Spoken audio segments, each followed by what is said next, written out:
Hey, you guys want to see how to run this business model and then book sales calls for it? Well, this video is for you. I'm going to be running through some of my campaigns for AI automation agencies. I'm also going to be doing some YouTube comment Q&A, talking a little bit about how to get up and running with a business model like this. And then finally, I'll cover some growth stats on YouTube, Instagram, and products, okay? So I do run a main channel here at 152K subs where I talk higher level strategy and whatnot. This is my daily updates channel where I focus more on like core stuff. We booked a couple of calls today with the campaigns that I've been starting and then running over the course of the last week or so. So I'll run you through what that looks like. And then sort of what's on the docket for today. I just want to chat about what the calls are going to look like, how I'm going to structure them and so on and so forth. So let's start with a Q&A. We're going to do like 5 or 10 minutes of it. The last one was from Javox here. He says, "Hey, Nick, I have a rather personal question. How would you deal with social awkwardness when talking to clients?" And I think it's a really good one because I feel like a lot of people that watch these videos probably are super nervous when they jump on calls, like I used to be way back in the day, and are just probably really overly concerned about that. So, I mean, like, I could try sitting here and then talking you out of the problem, right? And I could try giving you all sorts of motivational advice and strategies and tactics. That's ultimately what you're here for. But I want you to know that there's nothing that will solve this problem faster than just going out and then doing it. Action is the hammer in this case, and all things are to action a nail. So if you just treat everything here with action, if you just book a bunch of calls that you're completely unprepared for and just dive right in anyway, you will deal with that social awkwardness. After the third or fourth rep, probably 70–80% of what you're currently struggling with will go away. And I know this because I did it. I mean, I used to do door-to-door way back in the day, and you should have seen the first couple of calls that not calls, but like actual physical in-person meetings that I went on. They were ridiculous. My hands were all shaky, and I could hardly keep a straight face without wanting to bawl in tears. But yeah, anyway, how do I actually deal with social awkwardness in terms of like tactics, how to go about making it seem like maybe you're not absolutely terrified? Let me run you through what that looks like. The first is just like slowing cadence. So this is like one of the simplest hacks that you could do for anything, but it's just slowing cadence. What happens when you get nervous and excited? Your heart rate goes up. You get more blood to various parts of your body. More blood to your brain. You start thinking and worrying. And what happens when all of this occurs? You start talking faster generally. So you're actually talking quite a lot faster than most people think when you're super nervous or excited. And what that means is it ends up, I guess, forcing you to do this. If this is like speed, and then this is time, and you know me, I love my graphs, right? Basically, what ends up happening is you talk really, really quickly all of a sudden, and then all of a sudden it's like, I don't really know what to say next, and then you kind of go down. And you have these little gaps, like high speed and low speed in your conversations. And then that just makes you look like young, excited, frenetic, inexperienced, whatever. So you can just smooth all this stuff out by just talking a lot slower. And now these bumps are going to be a lot smaller and lower. And because of the consistent cadence of your speech, people will just think that you're more serious, you're a little lower key, you're a little calmer, and so on and so forth. So that's like a quick and easy hack. The second is just like knowing what to say, or rather knowing what's next. Let's write it that way. What do I mean by knowing what's next? I mean, you don't have to understand this. You don't have to know every word that is going to come out of your mouth at a sales call, right? This is just a conversation at the end of the day. But you do need some sort of direction for the call that the call is heading to. You do need to have some sort of, I guess, North Star that you're ultimately moving towards. And that's where having a sales skeleton is really important. As opposed to having like a sales script, a sales skeleton is where you just have like a list of steps that you need to go through in order for your call to be considered a success. And as long as you go through these steps, your call is a win, whether or not the person ends up wanting to work with you. So what's like a quick example of steps? Well, I'll be honest, you can actually have any step on a sales call, like any sequence or any structure, and that's okay. But one that I like using is this BS Wisp one where I build rapport. So I just get them to crack up. I ask how their day is going, I ask where they are, whatever. This is just like initial ice breaking. Then I set schedule. What that is I basically just say, hey, here's how most of these calls go. We start with doing X, then we do Y, then we do Z, and then finally we wrap it up with whatever. Then after I'm done with that, I discuss the, why are they on the call with me? Why here and now? So it's basically like, hey, so what's got you interested in this whole thing to begin with? After that, we discuss and this is like more problem oriented. So I also, while I'm asking them this, like I'm learning about their problem. Then we do some sort of solution. And then finally, I talk a little bit about the proposal that I'm going to send them. Then that's it. That's my whole sales structure. So for instance, let's say you're cracking them up, you guys are having a good time and so on and so forth. And all of a sudden you run to that point where you're like, oh my God, I don't know what to say. And the awkwardness and the nerves and the anxiety start kicking in, right? Well, if you have this structure, you know the next thing you got to do at some point is just set a schedule. So it just reorients you towards the next task. It's like, okay, well, I don't know what to say next. So I guess it's time to just start setting a schedule. Hey man, is it cool if we set a schedule? Problem solved, right? Now you're at least moving in some North Star towards some direction. Okay, so that in a nutshell is probably one of the straightest line paths to doing so tactically, but I just want you to know that you do have to just jump out there and do a bunch of calls. All right. Impact Hurricane says, thanks for your daily updates, man. Your content's pushed me to use my skills as a software engineer to build a nice side hustle. I still have a question. Cold email isn't really allowed here in Germany. If you're from Europe, would you target American companies as well? Yeah, for sure. Absolutely. And also the idea that it's not allowed here, I think is still pretty, I don't know why so many people from various parts of Europe say things carte blanche, like you cannot do this. This is not allowed. I mean, I understand that it is probably the risk to reward ratio is probably pushed more towards the risk direction and maybe a little bit lower towards the reward direction, possibly. And that's being, that's something I could probably contend. But it's not really allowed. It's just kind of a loser way to go about it. And I don't say that you're a loser or anything. I just think that like when you start going in or out of the bounds like this, when you start just like writing off whole business strategies because it's quote unquote not allowed because there's some like extraordinarily vague, uninterpretable regulation put in place that very few people are following in practice, I think you're just like really setting yourself up for a loss, not just in this, but in anything you do, right? It's like, well, jaywalking is not allowed. Therefore, I must sit here and wait for this light to, I don't know, sit here and wait for this light to change and it'll take me 15 additional minutes, but it is not allowed. Therefore, I cannot walk across the street even though there are no cars and no cars have crossed, right? Like, I mean, like that's just unnecessary, man. Like you don't have to deal with that, I would say. So yeah, it's like tactically target American companies for sure if you just don't want to get in, get involved in this. And if you're like super, super risk averse, and then also feel free to like set up like an American company and then operate out of the American company. A variety of different like tactical ways that you can minimize your risk. Obviously, all of them are just avoiding the main problem, which is that there's like a risk reward, I think, misbalance. I might be full of shit. Who knows? Take everything I'm saying here with a grain of salt. Maybe my strategy is not anywhere near as clever as I like to think that it is. And I'm definitely not a lawyer, and this isn't any legal advice. Love how you patch so much work into the daily updates channel. Thank you, Russ. Akash says, thanks for the sales system delivery clarification. One question in my mind is everyone's scraping the leads from Apollo and targeting US. What do you recommend to me to sell cold email outreach as a service? I only have a $200 budget. So I think you're trying to like con yourself out of doing this because you're saying it's saturated, they get multiple emails. Again, this just makes things harder. I see this trend with a lot of people that I ask, that ask me questions, and it's like, to them, everything is like 0 to 1. Like, it's either like it works over here or it's busted and it's broken. Okay. Life and cold email and lead gen is not like this. It's more like a gradient. It's more like a number line. Okay. Where 0 is over here, 1 is over here. And it's not that like an approach is 0 if it's saturated or competitive or commoditized like we saw yesterday. It is, it's a gradient. So like if this is just any approach, taken on average, then the fact that it's saturated or whatever just pushes it over to this direction. And now, it's 0.45 or 0.4, let's say, and then the fact that it's like a very high LTV service kind of pushes it back over here to like 0.6. But then the fact that, there's some other problem with it and you're targeting US companies with a poor offer puts your offer at like a 0.3. You know what I mean? Like you're just pushing a scale. It's like, it's a light switch and it's not like a flicker on or off. So what would I recommend? I would definitely recommend doing that. I mean, that's the cheapest, most affordable way to get up and running. And sure, while you're not going to get like the highest reply rates and stuff as we're seeing with some of my preliminary campaigns on the first go, it's all about iteration, man. This is the worst that your campaigns are going to perform. So you get up and running, get something on the wall, start talking to real people. And then now it's no longer a 0 to 1 problem. Now it's like an iteration. It's like an editing problem.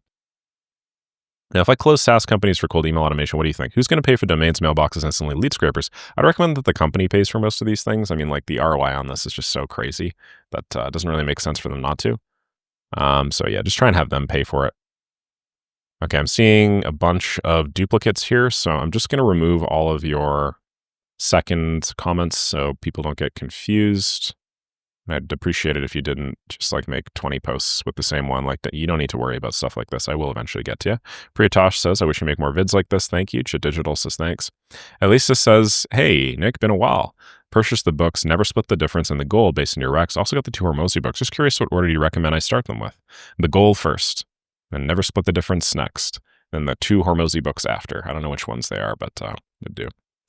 This is awesome. Make is good, but if you're doing high volume, the cost add up. Similar automations with end-to-end self-hosted and repo cloud autoscale. Cheap automation setup is key for sending thousands per day. Thank you very much. Just going to remove that because I think there's somebody at Repo Cloud that's spamming my videos for marketing purposes. Very clever. I like it. Good approach. It's how I would market the SaaS, but I know what you're doing.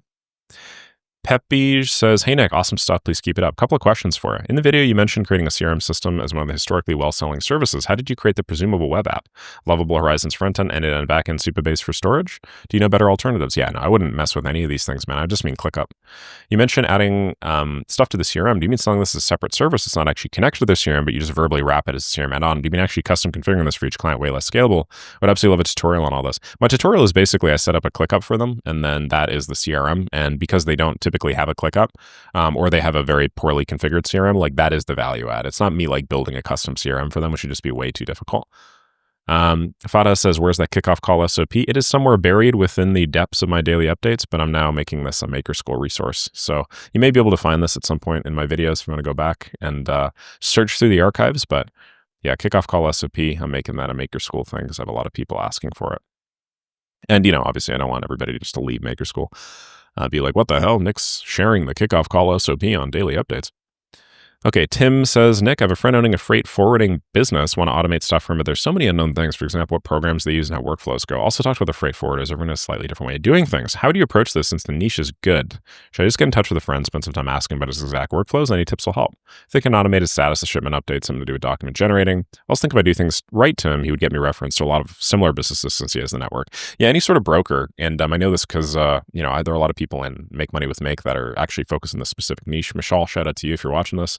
We got a couple of other people that have posted actually just about freight forwarding the last little while. But any sort of broker, typically, broker's just the glue between like vendors and then people that are looking for stuff. So like freight forwarding and like, whatever brokerage, like there's so much inefficiency just in all of those conversations. So you could just avoid all of this by automating big chunks of it. When somebody's looking for a specific thing, like you could find a truck for them pretty easily by pumping it into a system that then, you have the 2 little DBs. You have like a list of inquiries or whatever, list of people that are looking to have stuff moved, and then you have a list of people that are willing to do the moving, right? Like in the past, you would have had to like call them up laboriously one by one. Well, now you can do things like automatic notification. The first person to click the yes in the email now, can connect with the lead or whatever. Obviously this decreases your perceived value as a broker, but it also just makes it significantly faster, easier. And there are also a lot of brokerage marketplaces that are now coming up that do this sort of thing automatically. So that's number one. But even if you don't actually fully automate it, by making it some sort of marketplace, there's still a lot of inefficiencies and frictions just in the average order fulfillment process, right? So you do things like custom documents or assets or PDFs or whatever. Well, instead of doing all that, you just generate the documents, as you mentioned, using AI. You just generate the documents using some templated thing, and then AI to flexibly add text sections that pertain to the specifics of the thing that they're looking for. And now instead of you having to create a custom document every time, which is really all just copy pasting and then doing some writing, now you don't have to do that. You just fill out a form or whatever, and then it's all good to go. So definitely talk and ask about the exact workflows that they're doing. Just ask for the customer journey. And then, you should be pretty good. Sky Deezy, same thing back here. Motocross says, if you're making a series, put an episode number in there. Yeah, I've considered it, but episode numbers don't really make sense for me because they just scare off new viewers. Nick says, I can help you get arms like Alex Hormozy. Can you really? Let's see how ripped this guy is. Yeah, okay. I mean, just from the vibes I'm getting, this guy's definitely ripped. This you, IRL? Anyway, thanks, man. I appreciate it. Kebal says, there's somebody stuff, someone looking to get into the lead gen space, really informative. And by the way, it's pretty insane here, basically making $500,000 a month just from your school community. So kudos to that. I'm not making $500,000 a month from it. A lot of people just look at the numbers and then they go, 2,800 people times $200. Wow, $500,000 a month, but it's not. The vast majority of people that come in, they came in at a much lower rate. I've just recently increased the rate. I appreciate that though. Same thing for you, Elrock. Okay, now let's answer one more question from Emil. I'm using the OpenAI API for a client project. Problem is the results get really poor compared to the basic interface. How can I get the same performance playground as the public interface? This is a prompt engineering problem. You just don't know how to engineer your prompts, and because of that, the basic vanilla ones that are injected into ChatGPT at runtime are better than yours. So you just need to get better at prompt engineering. I'd recommend you check out my prompt engineering video. Just type this puppy in here and you can watch, wow, 163K views now. One of my more popular videos just hit the algo and it's been like scaling like that recently. But give this a look. It's for GPT, Claude, a bunch of other tools.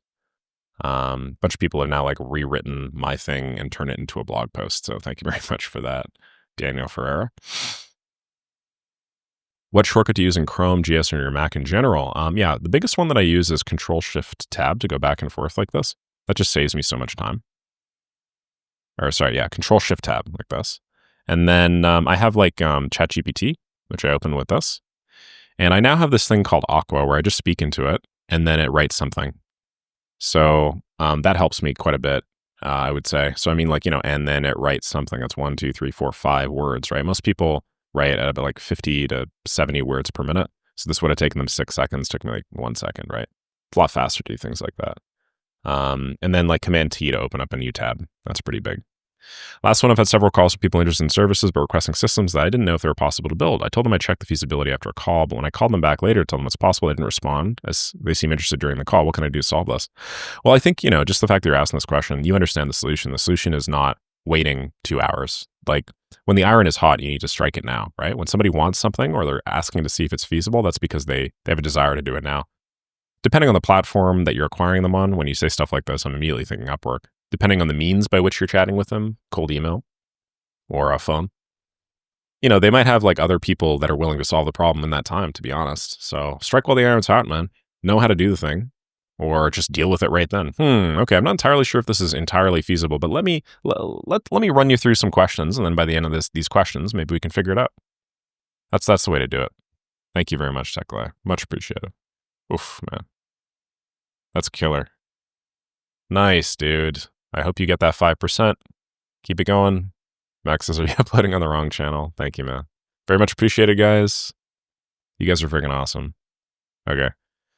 What about us? We're just getting started. No social proof, nothing, just the skill. Well, the social proof that I'm using here, to be clear, on my channel is explicitly, I'm trying not to say that I run a YouTube channel. Explicitly. I say stuff like N8N creator, N8N creator page. You guys think like, oh my God, he's an N8N creator. That's unfair social proof. Do you guys know that any of you guys could become N8N creators in like 5 minutes?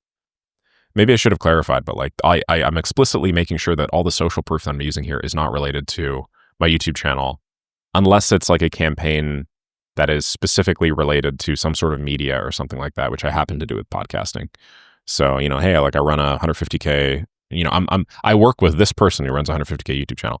I want you guys also to know that like, I'm not reaching here for any of this. You guys could join, you guys could work with any group that has like any following, you could just slot it in. Like, yeah, anyway, the point that I'm making is like, I'm not using this as social proof. I'm not just trying to be like, hey, I'm like the goat of all of this stuff, and that's why you should work with me. I'm trying to take it from like a reasonable starter beginner perspective, where it's like, you guys have some weird social proof that's spread out and around, and it's not super relevant, not super feasible for you guys to do these sorts of things, but like we're still massaging it into the sort of social proof that the clients like. That's the vibe that I'm taking here, okay? Just to be clear. Okay, anyway, let's do some brand stats. What are brand stats? Brand stats are where I go through my channel and then I do some stats. So haven't done this in a few days, and it's not because I haven't actually been keeping track of this. It's just because I've, it's not that because I haven't been doing my daily updates. I have been, I've just neglected to do the brand stats portion of it. Just wanted to see if anybody would notice. Doesn't look like anybody has. Now it's more for me than it is for you guys, so I'm just going to get back to it. 152,157 on the main channel, and it is the 6th right now. If I extrapolate these two, which I don't think you can do, then anyway, I'll figure that out later. My Instagram channel here is 247,219. And then my daily updates channel just recently crossed 8K, I believe, which is pretty cool. Do like me the tracking. No, sorry, down here. And then why don't I now just do a little bit of math? So 152,157 minus 153,005. If I just divide that by 2, 926 plus 153,005 is this number. And then plus 151,231. Oh, I'm sorry. Actually, I needed to divide that by 3. Oops. By 3. So it's a 617 average. That sucks, man. 617 a day on the main channel. Oof. What is happening with the main channel? It is not doing very good. Okay. 617. Then, well, why don't I just go equals B 154. And then we can do this. Cool. And these are the averages. So it's an unfortunate average. Oh, you know what it is? Sorry, guys. I'm recording this video really early. It's like 5:21. I mean, like we started at basically 4:59. So that's why. Yeah, that's why the growth is lower. Damn, that got me worried for a second. But no, it's the growth is lower specifically because I'm just recording really early. If I was recording at like 7 p.m. like I did the other ones, this would be like another 200 edits to each of these, and this would be 0.6. Cool. Cool. 243, 413, 247, 219. If I subtract that, divide that by 3, now it's 1268. Add that here and here. And then when we do the same math here, 8026 minus 7858 divided by 3 is 56. So I'm going to go this to here, and then we're just going to go plus 56, 56. Cool. Okay. Now I'm seeing some ref here. Why is that?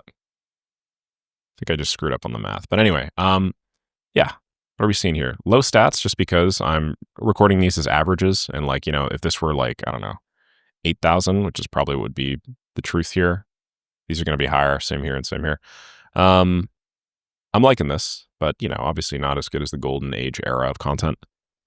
So what do I think is going to help? I'm going to make like a supercut comp of all my sales stuff that I'm doing here and then post it on my main channel. I think that's going to help quite a bit.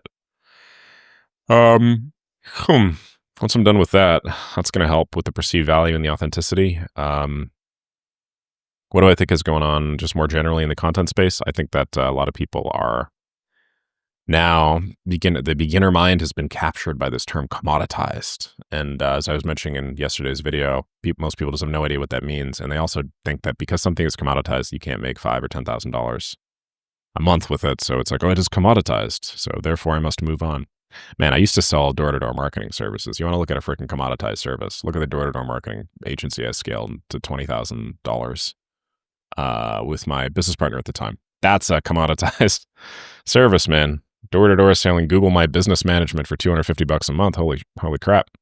So yeah, I mean, like that's captured, enraptured most of the beginner mind, which kind of sucks. So obviously when you have people saying stuff like, the service is commoditized, pardon me, people are going to be less interested in it. So realistically, like I can keep doing these live builds because I'm good at them, but I don't really think that's where the value is. Now, I really like doing these live builds and like whether or not they're commoditized or whatnot, they are pretty straightforward content for me because the systems I'm building, I'm handing off in some way, shape, or form to people, doing them as part of my work. It just makes sense for me to do this because it's very time leveraged, right? But I mean, if that's the game and we can't, we don't want to do it, then yeah, I'm probably not going to do it as much. Instead, I'll do like sales content. What's interesting is the Hormozy stuff has been popping recently. When I say Hormozy stuff, I mean, these two videos here are like me just talking about a story, basically. So this one here, analytics. Let's just take a peek. This one here is performing at the top end of my usual, which I think makes me a 3 or a 4 out of 10. This one here is performing kind of at the top, or was definitely at the top end, and like the knee of the curve, I would say, is now like kind of gone a little more flat, which is understandable. This content isn't getting me tons of subs though. I want it to go viral, that's ultimately what I want. But yeah, anyway, I think this is the sort of content that is a lot more likely to go viral. I just need to probably reduce association with AI automation now. I think that's the play. Probably just reduce association with AI automation as much because, that the whole keyword now is, it'll give people a bad taste in their mouth, AI automation. So what are people doing instead? They're taking the exact same thing because they're smart, and then they're just making it not AI automation. They're saying AI infrastructure. Because you know what? It turns out that you could like take the exact same thing and you could just package it differently. You could package the same business model in a million different ways, and you're good. You guys ever see The Big Short? It's like collateralized debt obligations. I mean, it's like just packaged shitty debt, right? Same idea. Man. Anywho, let's get into what I've actually done. So, yeah, I out of the 24 opportunities, I kind of screwed up and I responded to all of them on Independence Day. Just kind of dumb of me, but then again, I'm not American, and sometimes I just forget that like there are these holidays and stuff. But essentially, over the course of the last like week or so, I've generated 24 opportunities that are interested. And on Independence Day, for whatever dumbass reason, I went through and I responded to all of them after not having responded to them in a very long time. Like 4 or 5 days. And so far, 2 people have booked using my calendar. I've had a few responses that I'm in the process of doing some booking. We're going to see what the show up rate is. I imagine, just because this is relatively weak insofar that I'm not striking while the iron is hot, probably not a lot of these are going to show up to the meetings. So let's say I book like 3 meetings before tomorrow. Maybe like 1, 2 of them will show up, 1 of them won't. And we'll get to have some conversations. Do I think I'm going to close any of these deals right off the bat? No, probably not. It's just been a while since I've sold outbound like this. And I'm not going to lie, I'm going to be as rusty as anyone. But I actually thought that was one of the reasons why that would be cool, because I'm going to get on these sales calls like as rusty. And then I'm just going to get better and you guys are going to see what that process of like consistent improvement looks like. And it's kind of like beginner gains at the gym where like, because I'm much better at this than most people, just like, I've been working out for a while. When I go back to the gym, the rate of improvement tends to be quite fast. So you guys are going to get like a compressed version of what the actual story looks like, which is great because, then it'll just like keep you guys motivated and consistent and stuff.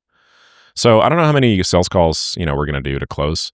I'm considering letting them know that I'm running a YouTube channel. Like I'm considering, just for brevity's sake, but also like for client, like data and privacy sake, like, I can't like have their faces in the call. I can't like I'm considering like warping their voices. I don't know how the hell I'm going to do that. I should actually look that up while I'm on this channel. But I'm considering being like, hey man, so, like here's the deal. And then if they aren't down to do it, then I could say, listen, like, is it a price thing? Okay, cool. If it's a price thing, let's align some incentives. Let's make this work for you. You probably want eyeballs on your product or offer, right? I run a YouTube channel that has X, Y, and Z people that are watching, and I'm looking for content where I can show people what an actual client fulfillment process looks like. So my whole goal is I want to film. Well, I don't want to film, but like I want to be able to document that process for the benefit of people that are interested in pursuing a similar sort of business model. Would that align if I were to, I don't know, if we could record a couple of our client calls together and then publish them? Like, how does that sound? Maybe I'll try adding them to Maker School or something like that. Like, I think that'd be really cool. It'd be really informative. You guys would actually see what real client problems are like. And then I don't have to do all this like hiding obfuscation bullshit where you guys like, I can't tell you guys the full story because it'll like lack some client details.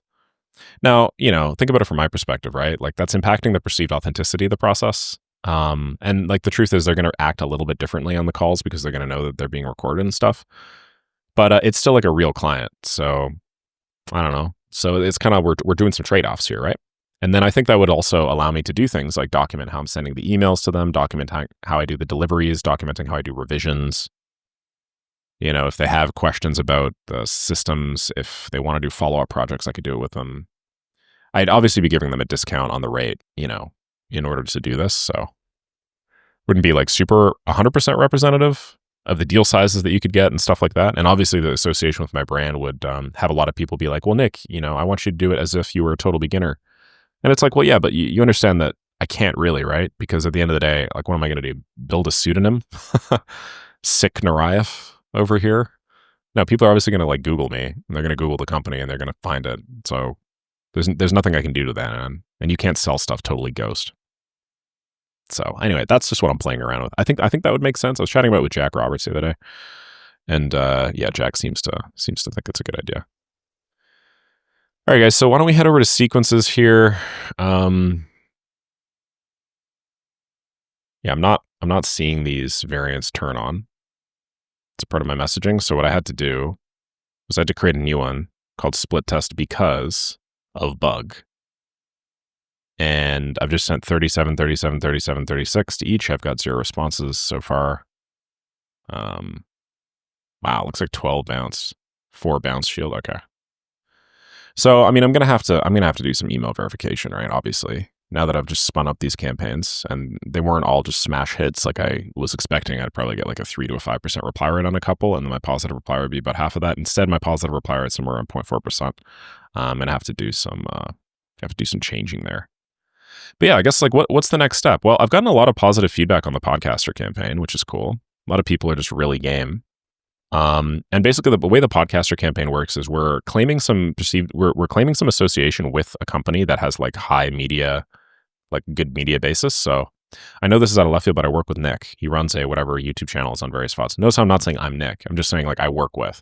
So I do this because you guys could spin up a campaign like this for anything. I work with X, Y, and Z company. They do this much money, and then now I'm using this to pitch my thing, right? Because I'm claiming association with them, yeah, that's helping quite a bit, I would say. This is the thing that is the closest to me claiming association with my own YouTube channel. But like, notice how it's not me that's selling this, right? We just open this up, this preview. This is Aaron selling this. And anybody could claim association with channels. Huh. So this isn't performing the best, but it's performing okay. Yeah, what do I have for today, I guess? What did I actually write down that I was going to do? Yeah, it's really just prep for the calls, so. Yeah, what's the call prep that I'm going to be doing? Well, these are spread out. Some of them are for, like one of them is for podcasts. I think 2 of them are for the videography campaign. So what do I need in order for the videography campaign to work? Yep, that's pretty straightforward. Okay, so what do I need? I need to show them an outreach system that uses AI to find people hiring videographers, agencies, then pitches them. 30 meetings per month on average, costs a few cents to run. So what I should probably have on the call is I should probably have this email campaign set up, and then I'll show them how all this stuff works. It'll be meta. Then I should show them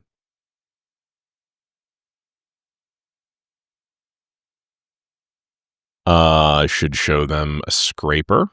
So LinkedIn jobs, people hiring videographers. I take that listing and then I pump them in something. So this will take me like probably 15 minutes before the call to prep for. Then I could pitch them and then I'll show them my old videography company. That'll help as well. Because now I have some perceived value association there. How about this one? I'll do the same thing. It'll be some sort of search intent scraper and then pitches them with templates, actually makes them a demo website, costs them a few cents to run, very high converting. So I think the idea is that we would use this, we would scrape the website. Once we scrape the website, we'd summarize it and send it off to something like Bolt or Lovable, then create a template. And then I'd also say, and the idea is like what we could do is we could build 3 or 4 templates in HTML, and then we could actually just have AI summarize the client, summarize the prospect website or prospect business. You take that and we could use AI to spin it and write some copy on it, on a template. So from their perspective, since they'll only see one template, they are only seeing that one template. They think that's a unique thing that we built for them, but in reality, it's a templated site. Okay, this should be good. All right, and then aside from that, like what is the sales structure that I'm going to be following? I'm just going to do this. Where is this? Right. So build some rapport to start, set the schedule, why here and now problem. Then I'll talk about the solution, and then I'll be like, all right, awesome, man. I'll send you a proposal at the end of this with X, Y, and Z details. That sounds good to me. That sounds good to me. Let's just think logistically. How am I going to do this for the daily updates channel? I feel like I may have to do a Loom video for the next one. No, I probably shouldn't do a Loom video. The thing is, I don't want to like spend a bunch of time in post doing this, you know? Like I just want to turn my recording on and go. Unfortunately, the meetings are spread out. So I'll have some meetings in the morning and then some meetings in the afternoon, assuming any of them show up. So I don't really know how I'm going to do it. Can I stitch things together in YouTube? No, I can't. Do I have to do the whole video editor thing? Export? That would suck.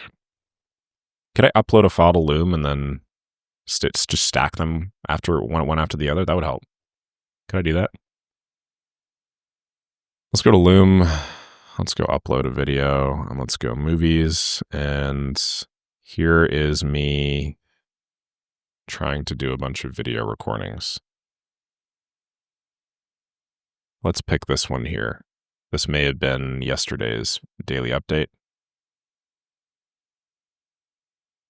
Okay. Huh. I don't know what's taking so long here. Ladies and gentlemen. My internet trash? Okay. So if I edit this now, edit enhance video, could I just stack this on? Add a clip? Yes, I could. Okay, cool. All right, this is a video I was recording for, man, what, do I look sweaty here? Or is that just my moisturizer? Oof. This new lighting setup is not the best. I'm recording in my closet right now for reasons that we won't talk about. But yeah, okay, so I guess that makes sense. So I can record at OBS for my sales call, and then I could just turn on OBS, record it, and then upload it to Loom. And then could I blur sections out in Loom? If I could blur sections out, that would help.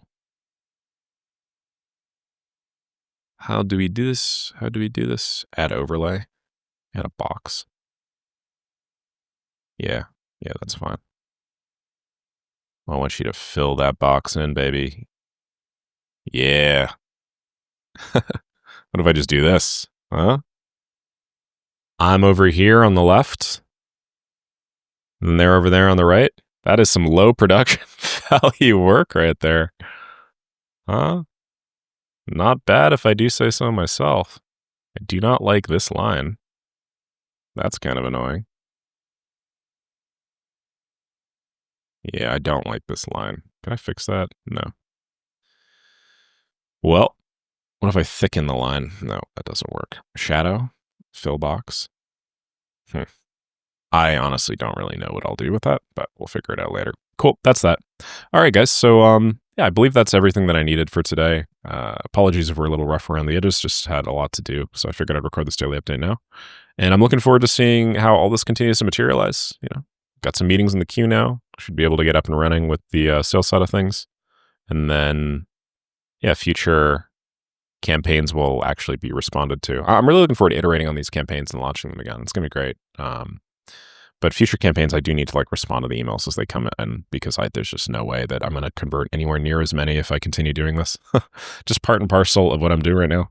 I'm going to get back to re-recording the rest of Maker School. Catch you all later.